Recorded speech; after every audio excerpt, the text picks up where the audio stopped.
media vasitəsilə cənab prezidentimizə səslənirəm və yalvarıram, bir valideyn olaraq yalvarıram, Azərbaycan vətəndaşı olaraq acılıqdan əziyyət çəkir. Kanalımıza müraciət edən Laçın rayonundan məcburi köçkün ailəsi illərdir işlə bağlı haqsızlıqla üzləşir. Ailə hazırda Ağcabədi rayonunun Taxtakörpü qəsəbəsi 245 saylı Qarakeşli köçkünlər qəsəbəsində yaşayır. Məlumata görə ailənin üzvü 2020-ci ildən Laçın rayon məşğulluq idarəsində iş üçün növbəyə yazılıb. 5 ilə yaxın müddət ərzində gözləmələrinə baxmayaraq verilən vədlər havada qalıb. Üstəlik, yaxın günlərdə Ağcabədi rayon məşğulluq idarəsi tərəfindən həmin şəxsin adına rəsmi şəkildə xadimə vakansiyası göndərilsə də, iş yeri başqa adama verilib.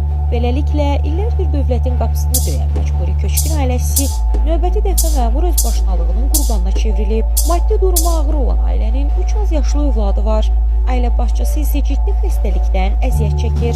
Amma bütün bu sosial vəziyyətə baxmayaraq onlara göstərilməli olan dəstək başqasına yönləndirilib. Ailə aidiyyəti qurumlardan ədalətin bərpa olunmasını tələb edir və məsələni ölkə başçısına qədər çatdırmaq niyyətindədir.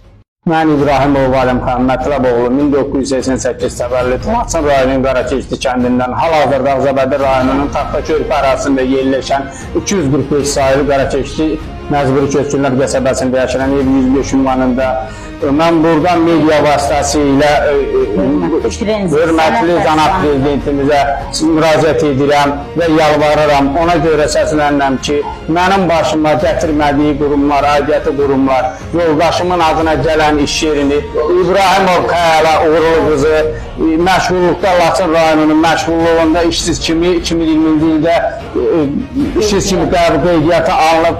5 il üstündən ötməsindən sonra Ağcabədi məşğulluğun idarəsindən yoldaşımın adına bir süpürgəçi vakansiya yeri göndəriş verilib. Bunu Laçın rayon icra hakimiyyətinin başda olmaqla səyyah müəllim kimi rüşvətxor məmurlar o mənimsəyiblər, başqa bir şəxsə mənim yoldaşımın süpürgəsini başqa bir vətəndaşı qəbul edib. Biz yenə də iş növbəsində gözləmək məcburiyyətində qalırıq. 3 dənə gələcəyin əsgəri var. Böyüdürəm, sağlığı təhlükə altındadır. Bilmirəm dərmanlarını alan, bilmirəm ki, bunların boğaz qidasını eləyəm. Bizim məktəblərimiz bununla bağlı möhtərəm cənab prezidentimizə dəfələrlə müraciət eləmişəm. Qəbullarında Anar Əliyev olmuşam.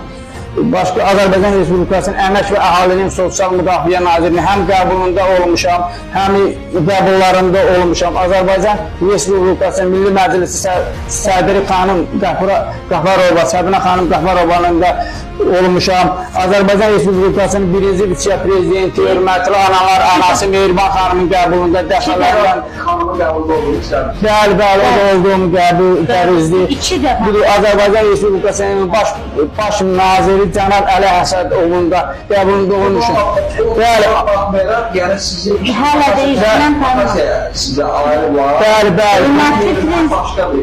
bəli, Səyyah müəllim, Kommunal İdarəsinin məsələsi var, Səyyah müəllim. Bu adı ilə, familiyasına, yoldaşım İbrahimov Xəyala qızın adına gələn iş yerini başqasını, rüşvət alıb başqasını təyin edibdir. Bizi içəridə olan zaman qardaş, bax belə bir şəxs gəldi əli ilə qapıdan belə əlində kağız belə göstərəndən sonra bizi otaqdan çıxartdı. Çıxardandan sonra onlar da çıxdı. Qapının nə yoldaşım istədi, aça bilmədi, qapını tutmuşdular.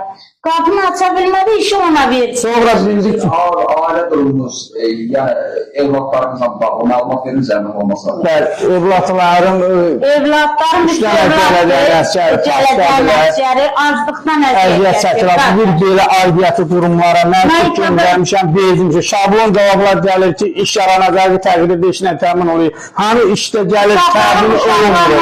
İşimizi götürür, başqasına məhkəmə müdürü verir. Cənab prezidentə qarşınız nədir? Cənab hörmətli cənab media vasitəsilə cənab prezidentimizə səslənirəm və yalvarıram, bir valideyn olaraq yalvarıram, Azərbaycan vətəndaşı olaraq acılıqdan əziyyət çəkir. Xahiş edirik ki, bizim bu xadimə işini yoldaşlar versin, aidiyyəti qurumlara göstəriş versin, xalq arasında bir süpürgəçilik istəyirik. Artıq bir böyük bir vəzifə qulluk istəmirik.